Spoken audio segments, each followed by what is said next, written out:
ድህነት የዕጣ ፋንታ ጉዳይ አይደለም። ድህነት የልምድ ውጤት ነው። ብዙዎቻችን ድህነትን የምናስበው ብር ማጣት ይመስለናል። አብዛኞቻችን ለማግኘት እንለፋለን። ግን ለምን ብሩ ኪሳችን አይቆይም? ለምንስ ሁል ጊዜ የገንዘብ ችግር አይለቀንም? መልሱ ያለው እናንተ ጋር ነው። ዛሬ የምነግራችሁ 6 ነገሮች ምናልባት ሊያናድዳችሁ ይችላል። ምናልባትም እኔ ጋር የሉም ብላችሁ ልትከራከሩ ትችላላችሁ። ግን እነዚህን ነገሮች ሳታውቁት በየቀኑ የምታደርጓቸው ነገሮች ናቸው ዛሬም ድረስ ድሃ አድርጎ ያስቀሯችሁ።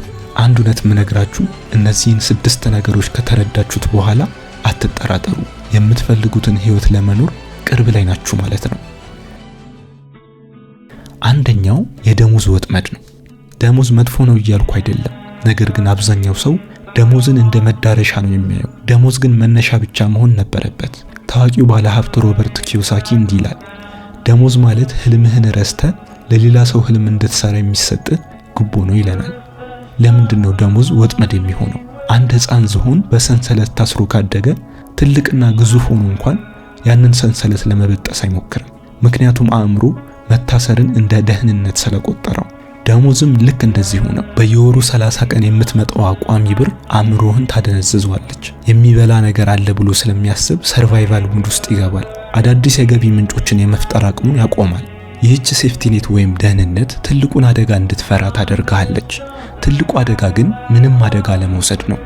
ኑሮህን በደሞዝ ላይ ብቻ ከመሰረትክ አንተ ለባለ ሀብቱ ትርፍ የምታመርትለት እንጂ ለራስ ሀብት የምትገነባው ሰው አይደለም።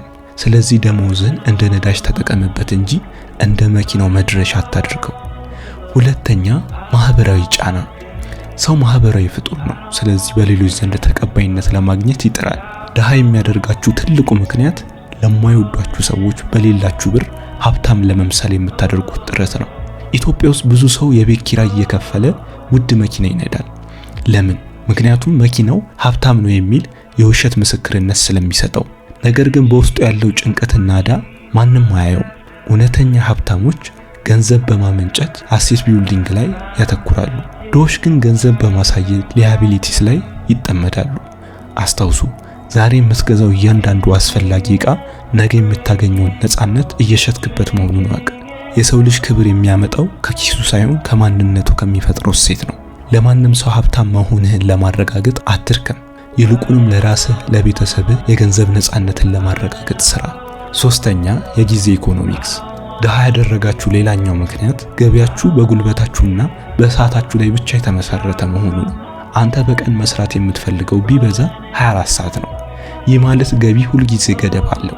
አንድ ዶክተር አንድ ታካሚ ለማከም 30 ደቂቃ ይወስድበታል። ገቢው የሚወሰነው ባከማቸው ታካሚ ብዛት ነው።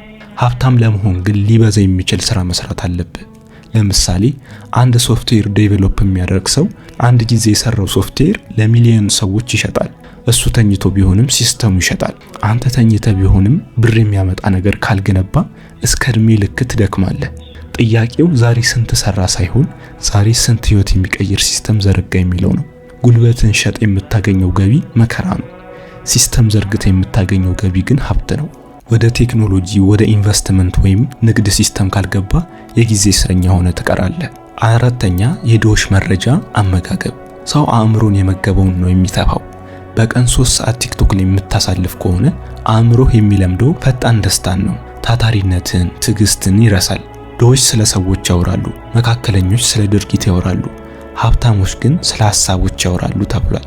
ስልክን ስትከፍተው የምታየው የሌላውን ሰው ሰርግና ጭፈራ ነው ወይስ የአክሲዮን ገበያ፣ የቴክኖሎጂ ለውጥና የቢዝነስ ስልቶችን? አእምሮህን በቆሻሻ መረጃ ከሞላው ህይወትህም ያው ቆሻሻ ይሆናል። ዕውቀት ላይ ኢንቨስት ያላደረገ ሰው ድህነቱ እስከ 7 ትውልድ ሊቀጥል ይችላል። አእምሮህ ትልቁ ንብረትህ ነው። ይህን ንብረት እንዴት ነው የምትንከባከበው? በቀን ውስጥ ቢያንስ ለ1 ሰዓት አዳዲስ ክህሎቶችን ለመማር ተጠቀሙ። ዛሬ የምትሰማው መረጃ ነገ የምትሆንበት ማንነትን ይወስነዋል። አምስተኛ፣ የነገ በሽታ። ብዙ ሰው ድሃ የሆነው ዕውቀት አጥቶ አይደለም፣ ተግባር አጥቶ እንጂ። ነገ ጀምራለሁ የሚለው ቃል የቢሊዮኖች ሰዎች ህልም መቃብር ነው። ብር ሲኖረኝ እቆጥባለሁ ትላለህ፣ ግን መቆጠብ ስትጀምር ነው ብር የሚኖርህ። ጥሩ ሁኔታዎች ሲመቻቹ እሰራለሁ ትላለህ፣ ግን መስራት ስትጀምር ነው ሁኔታዎች የሚመቻቹት። ፍጹም የሆነ ጊዜ የሚባል ነገር የለም። ዛሬ ካለህበት ዜሮ ተነስተ አንድ መሆን ካልቻልክ ነገ 1000 ብር ቢኖርህ ምንም አታደርግም። ድህነት የሚሸነፈው በሐሳብ ሳይሆን በድርጊት ነው። ስኬታማ ሰዎች ፍጹም እስኪሆኑ አይጠብቁም። ዛሬ ባላቸው ጥቂት ነገር ይጀምራሉ። እየሄዱ ይማራሉ፣ እየተሳሳቱ ያርማሉ። አንተ ግን ገና ከመነሳት ውድቀትን ፈርተ ነገ ላይ ተኝተሃል። ያ ነገ ደግሞ መቼም አይመጣም። 6ኛ የግብርና የባንክ ወጥመድ። ብዙዎቻችን ገንዘባችንን ባንክ እናስቀምጣለን። ነገር ግን ኢንፍሌሽን ወይም የዋጋ ንረት ገንዘባችንን በየቀኑ እየበላው መሆኑን አንረዳም። ዛሬ 100,000 ብር ባንክ ያስቀመጥክ ሰው ከአንድ ዓመት በኋላ ያ 100,000 ብር የሚገዛው ዕቃ በ30% ቀንሶ ያገኘዋል። ሀብታሞች ገንዘባቸውን አያስቀምጡም፣ ያሽከረክሩታል። ባንክ ብርህን የሚቀበለው አንተን ለመርዳት ሳይሆን ያንተን ብር ለባለ ሀብቶች አበድሮ ትርፍ ለማግኘት ነው። አንተ ለባንኩ ካፒታል ትሰጠዋለህ፣ ባለ ሀብቱ ያንን ብር ወስዶ ትልቅ ፋብሪካ ይሰራበታል። አንተ ድሃ ትሆናለህ፣ ባለ ሀብቱ ይበለጽጋል። ገንዘብህ ላንተ እንዲሰራ ካላደረክ አንተ ለገንዘብህ ትሰራለህ። ገንዘብህን ወደ ዕቃ ቀይረው፣ ወደ መሬት፣ አክሲዮን፣ ንግድ፣ ወደ ተለያዩ ነገሮች። ገንዘብ በቆመ ቁጥር ዋጋው ይሞታል፣ ሲንቀሳቀስ ግን ህይወት ይዘራል።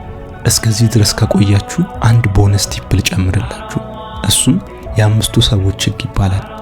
ይህንን ሁሉ 6 ነጥብ ብታውቅ፣ መጽሐፍትን ብታነብና ጠንክረህ ብትሰራ እንኳን አንድ ወሳኝ ነገር ካልቀየርክ ድህነት አሁንም እንደ ጥላ ሆኖ ይከተልሃል። ያ ደግሞ አካባቢህ ነው። ታዋቂው የሥራ ፈጣሪ ጂም ሮን አንድ ዝነኛ አባባል አለው። አንተ በቅርበት የምትውላቸው የአምስቱ ሰዎች አማካኝ ውጤት ነህ ይላል። ይህ ማለት ምን ማለት ነው? ኪስ ውስጥ ያለው የገንዘብ መጠን፣ የአስተሳሰብ ጥልቀትና ለወደፊት ያለህ ራዕይ በአብዛኛው የሚወሰነው በየቀኑ አብራቸው በምትውላቸው ሰዎች ነው። አብራቸው የምትውላቸው ሰዎች ስለ ቢዝነስ፣ ስለ ኢንቨስትመንትና ስለ አዳዲስ ሐሳቦች የሚያወሩ ከሆኑ አንተም ሳታውቀው አእምሮ በዚያ መንገድ መስራት ይጀምራል። ነገር ግን የምትውለው ሰው ሁሉ ጊዜ ስለ ጥፋት፣ ስለ ፖለቲካ ወሬ፣ ስለ ኳስ ውጤት ብቻ በሚያወሩና አይሆንም፣ አይሳካም፣ አገሪቱ እንዲነች በሚሉ ተስፋ አስቆራጭ መሃል ከሆንክ ያንተም ዕጣ ፈንታ ከነሱ የተለየ አይሆንም። ድህነት ልክ እንደ በሽታ ተላላፊ ነው። ድሃ የሚያደርጉ ሰዎች የግድ ገንዘብ የሌላቸው ሰዎች ብቻ አይደሉም። ድሃ የሚያደርጉ የድህነት አስተሳሰብ ያላቸው ሰዎች ናቸው። እነዚህ ሰዎች እድል ሲመጣ አደጋን ብቻ የሚያዩ፣ አዲስ ነገር ሲጀመር ውድቀትን የሚተነብዩና አንተ ለመለወጥ ስትሞክር ተው ምን ሆነህ ነው ብለው የሚሳለቁብህ ናቸው። እነሱ ያንተን መለወጥ አይፈልጉም፣ ምክንያቱም ያንተ መለወጥ የእነሱን ሰነፍነት መስታወት ሆኖ ስለሚያሳያቸው ነው። ነገር ግን የትኛው ሰዓት ከማን ጋር እንደምታሳልፍ በጥንቃቄ ምረጥ። አንተን ወደፊት የማይገፋ አዲስ ዕውቀት የማይጨምርልህና ለህልምህ ጉልበት የማይሆንን ግንኙነት ሁሉ ለድህነት ትልቁ ግብአት ነው። አካባቢን ስትቀይር ህይወትህ ይቀየራል። ሰዎችን ስትቀይር ገቢህ ይቀየራል።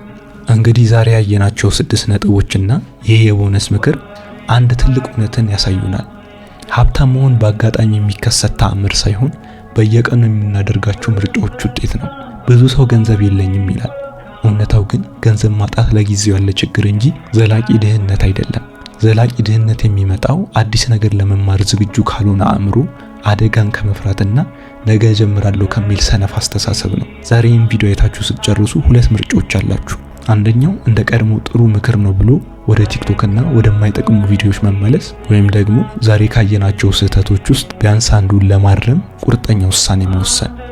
አስታውሱ፣ ዛሬ የምታደርጉት ትንሽ ለውጥ ከ5 ዓመት በኋላ የምትኖሩት ህይወትን ይወስነዋል። ለራስህ፣ ለቤተሰብና ለምትወዳቸው ሰዎች ስትል ከድህነት ሰንሰለት ለመውጣት ዛሬውኑ ተነሱ። ይህ ቪዲዮ ለውጥ እንደሚያመጣላችሁ ተስፋ አደርጋለሁ። ከወደዳችሁት ላይክ ማድረጋችሁን አትርሱ። ለሌሎችም እንዲደርስ ሼር አድርጉት። በቀጣይ ከዚህ የተሻለ ቪዲዮ ይዘን ስለምንመጣ ሰብስክራይብ በማድረግ እውነተኛ ዕውቀት ያገኙ።